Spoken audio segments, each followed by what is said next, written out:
My 9-year-old daughter called me out the other day. And the funny thing is, I don't even remember what I was doing. I was trying to do something, apparently wasn't doing it very well, and I made some comment about it. Something like, "I'm just not good at this." And she looked at me and asked, "Why aren't you being nice to yourself?"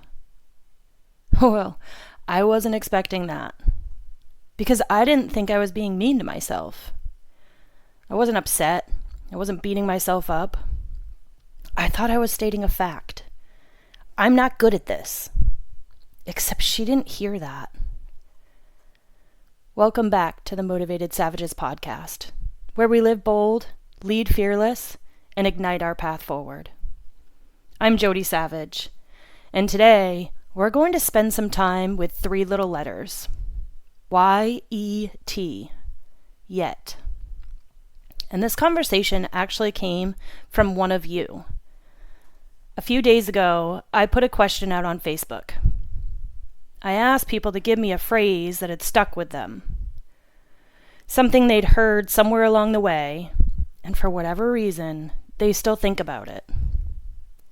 I loved reading the responses. Some made me laugh. Some immediately made me wonder about the story behind them. Others opened questions I hadn't even thought to ask. And one person commented, "The power of yet is so empowering. It's all about mindset." I've heard of the power of yet before. I'm guessing a lot of you have too. But maybe because I'd recently had that moment with my daughter, this time I didn't just read it and keep scrolling. I started playing with the word. I'm not good at this. I'm not good at this yet. Same person, same skill, same exact moment. Nothing about reality changed. So why does the second sentence feel completely different? I started wondering whether the interesting thing about yet has less to do with positivity and more to do with certainty. Because we humans really like knowing things. We like answers. We like categories. We like being able to say, this is this, and that is that, including when we're talking about ourselves. I'm good at this. I'm terrible at that. I'm outgoing. I'm shy. I'm creative. I'm not creative. I'm a people person. I'm definitely not a people person. And having those descriptions isn't necessarily a bad thing. We need some sense of who we are. Imagine having to wake up every morning and completely reevaluate your entire personality. That sounds exhausting. But there's something interesting that can happen when we get too comfortable with those descriptions. A description can quietly become a definition. Psychologists actually have a term that touches part of this. Need for cognitive closure. Basically, we tend to prefer having an answer over sitting in uncertainty. Which makes complete sense. Uncertainty requires us to keep something open. An answer lets us put it away. And listen to how efficiently we can do that with ourselves. Something doesn't go well, we struggle with it. Maybe we feel awkward or make a mistake. And instead of saying, "Well, that didn't go very well," we say, "I'm bad at this." Those aren't actually the same sentence. One describes an experience. The other describes me. And my 9-year-old caught that before I did. That made me start wondering how many conclusions I've made about myself over the years that I've never really gone back and checked. Not giant life-altering beliefs. The little ones might actually be more interesting. Things we say so casually, we barely hear them anymore. That's just how I am. I've never been good at that. I'm not someone who does that. Maybe they're true. That's the thing. I'm not interested in taking every statement we make about ourselves and turning it into a positive affirmation. Sometimes we're accurately describing ourselves.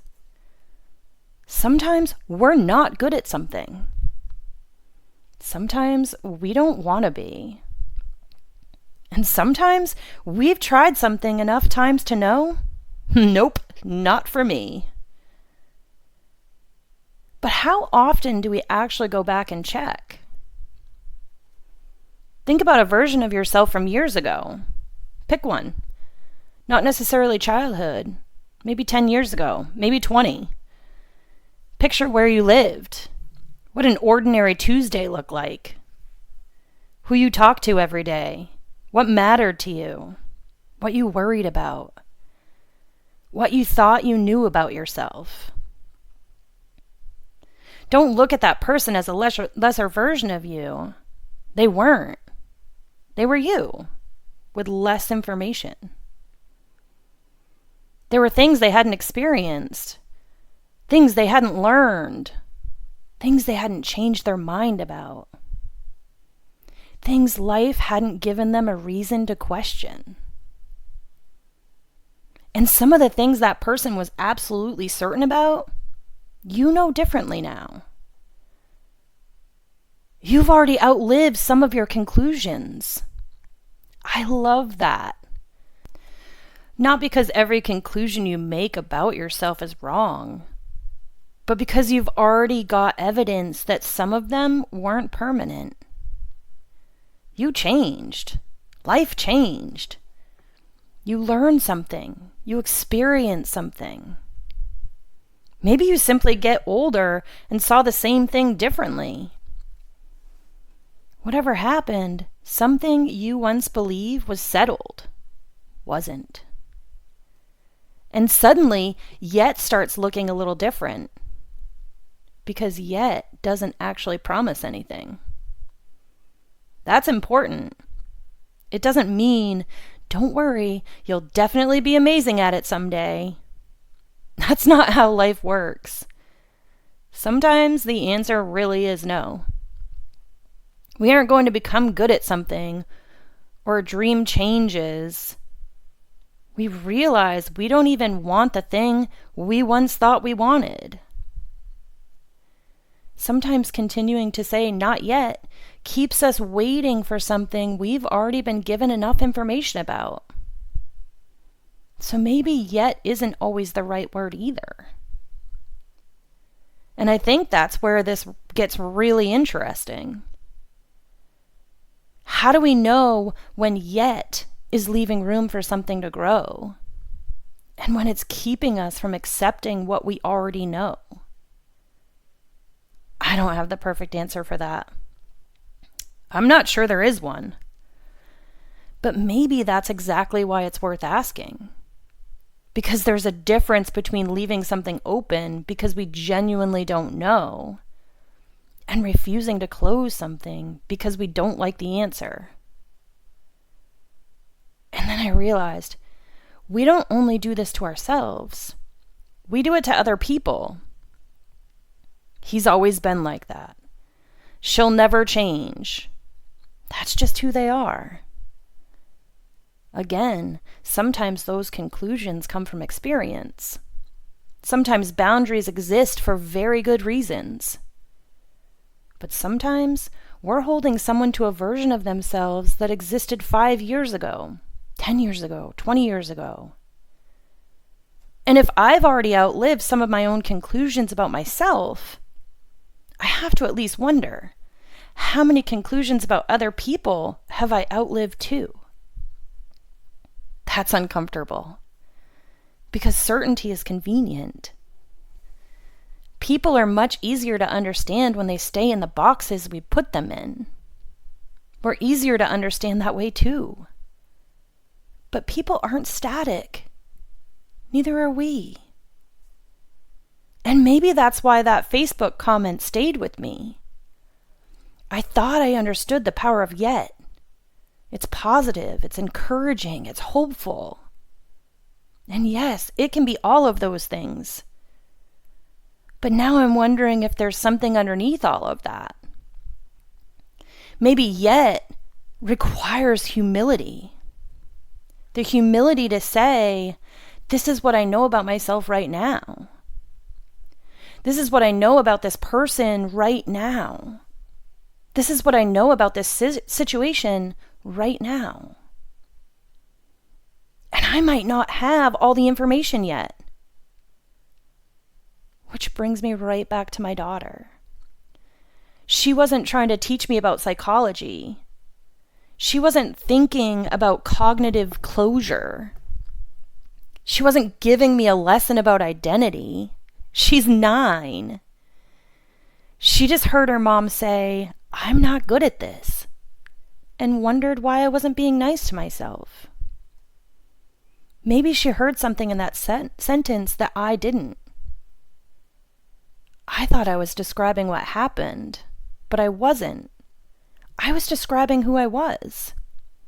And those two things are very different. So this week's Savage Challenge isn't about forcing the word yet into everything. It's much simpler than that. Listen for your periods.